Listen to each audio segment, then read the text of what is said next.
અંતિમ યાત્રાનો અંત પણ નજીક છે। ઘેર ઘેર આ હાલત છે। આજકાલ શમશાનમાં માંડ 25 થી 30 લોકો આવે અને એમાં અડધો અડધ લોકો નનામી ઉપાડી શકે એમ નથી હોતા, એટલે કે 10-12 લોકો હોય છે એ નનામી ઉપાડે છે। સબવાહિની શેક બંગલા કે ફ્લેટના ઝાપા સુધી લાવવી પડે। બહુ તકલીફ છે આ બધી। લૌકિક વ્યવહાર બંધ થયા અને હવે તો શમશાન જવામાં જનતાને આળસ ચડે છે। જ્યારે ફોન કરે છે કે કોઈ ફલાણા ફાધર કે મધર ગુજરી ગયા અને સવારે 8 વાગે કાઢી જવાનું છે, ત્યારે ફોન ઉપાડનાર પૂછે કે બેસણું ક્યારનું રાખ્યું છે।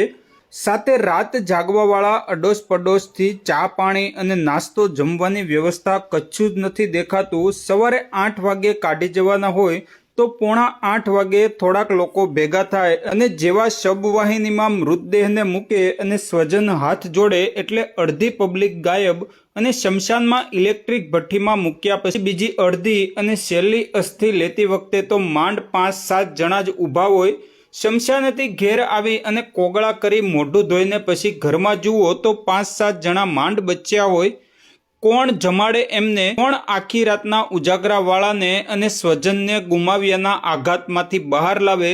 બધું સરખું રૂટીનમાં આવે પછી જ સ્વજનો ઘર છોડતા આ બધું ઓછું થતું જાય છે। આ નવી ગોઠવાઈ રહેલી સમાજ વ્યવસ્થા હવે નામશેષ થતી જાય છે। કોઈના સ્વજનના મૃત્યુની ક્ષણો સાચવી એવી ભાવના। ગામમાં કોઈ ગુજરી જાય તો આખું બજાર બંધ થતું અને આભળવા જતા ઘરથી બહાર આવેલા શમશાન સુધી નનામી જતી। બધું એક સામાજિક જવાબદારી અને ભાવનાથી થઈ જતું। આજે 20-20 વર્ષના સંબંધ હોય, ભલે ને ધંધાકીય સંબંધ હોય, તો પણ જનતાને આભળવા જવું તો દૂર રહ્યું, બેસણામાં જતા પણ જોર આવે છે। હા, બહુ મોટો માણસ હોય અને એની આંખની ઓળખાણ હોય તો ફટાફટ દોડી જાય, કેમ કે ત્યાં હાજરી ગણાવવાની છે અને સ્ટેટસ વધવાનું છે। આજે મૃત્યુ અને તેના પછીની વિધિ, એમાં કોણ આવશે, કેટલા હાજર રહેશે, એનો બહુ મોટો આધાર મૃતકના સંતાનની સફળતા ઉપર રહેલો છે। બહુ ઓછી જગ્યાએ મૃતકના મોઢાએ જનતા આવે છે। મૃત્યુ એ ઘણા લોકો માટે શક્તિ પ્રદર્શન છે, પણ ઘણા બધા માટે, ખાસ કરીને મધ્યમ વર્ગના માણસો માટે ખરેખર હૂંફ અને લાગણી સાથે જોડાયેલ મામલો છે અને માણસને માણસની હૂંફની જરૂર હોય છે। મને ઘણા અનુભવ છે। વર્ષોના વર્ષો મળ્યા ના હોઈએ અને ક્યારેક આવા પ્રસંગે ગયા હોઈએ ત્યારે ખભે માથું મૂકીને મૃતકની દીકરી કે દીકરો રડી પડે છે।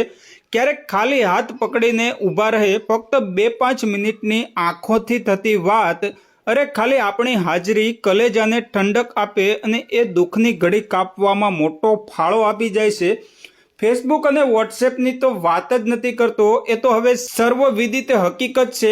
એટલે કે જેટલા રીપ કે ઓમ શાંતિના સંદેશા ફેસબુક અને વોટ્સએપ પર આવે છે, એટલા લોકો બેસણામાં નથી આવતા અને આવ્યા વાળા પણ ક્યાંય ને ક્યાંય કોઈ ગ્રુપની ચર્ચા કે આને આમ કીધું, તેમ કીધું, આને આમ ન કરવું જોઈએ, તેવું જ ચાલતું હોય છે। સોશિયલ મીડિયામાં આવ્યા પછીનો સૌથી મોટો અને વરવો બદલાવ છે આપણા સમાજનો। એકવાર પાછું વળીને વિચારવાની જરૂર તો ખરી। યુવાનોને પણ કે ખાલી રીપ લખી નાખવું એ બરાબર છે, રૂબરૂ નહીં જવું જોઈએ। 50 ઉપરના તો ગમે તેમ કરીને જઈ આવે। સામાજિક મર્યાદા એમણે નથી લાંધી, પણ એનાથી નાની ઉંમરના છોકરાઓનું શું? નવી જનરેશનને શમશાન દેખાડવાની જરૂર છે, સાથે લઈને જવું જોઈએ। ભણતર, ક્લાસ કે હવે તો હું આવ્યો છું પછી એની ક્યાં જરૂર? આ બધા બહાના ખોટા છે। મિત્રો, જે દિવસે મરણનો વ્યવહાર તૂટશે એ દિવસ પછી સમાજને તૂટતો કોઈ નહીં બચાવી શકે। લગ્નમાં તો નાચનાર ભાડે લાવ્યા હશે, નનામી ઉચકવા પણ ભાડે માણસો લાવશો? તમે પણ વિચારજો। 18 વર્ષથી મોટા દીકરા દીકરીને લઈને ક્યારેય તમે બેસણા કે શમશાને ગયા છો? નથી લઈ જઈને ભૂલ તો નથી કરી રહ્યા ને?